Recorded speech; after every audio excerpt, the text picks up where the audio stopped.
Rere neitora ria Mulinge Festo kuria Aikari matigetwo naho kurumirira tharikira iria makoretwo magitogio ni gikundi kia ekinai. Gikundi kiria gitigite Aikari magitara hadhara kuona kiratigagia shina nginyagia nyumba ona kuraga mahiu ma Aikari.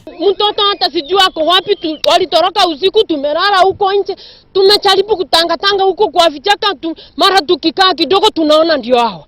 Tunatoroka tunaenda huko, hata tujui mtoto wangu mpaka saa hizi sijui mimi ako wapi. Aikari makiuga gikundi giki kimaramarici kiroka githaite na matharaita matiganite na gikoretwo gikimageagia kwa ihinda, makiuga nginyagia riu gutire mundu nyititwo kumana no maramari ucio. Piga watu wetu wakitupiga wakisema ya kwamba tutoke mahali hapa ni kwa matajiri si kwa masikini, na hii shamba ni ya kina Bashiri, na wakitupata hapa tena watatuua. Aikari riu makioria thirikari gwitika mbu yao gutigirira imaramarici ni ciakio ngono na cioerwo makinya maruru ma kiwatho. So we are really crying for our rights as Kenyans. Na wale wenye tuko hapa hii shamba hatujaiba.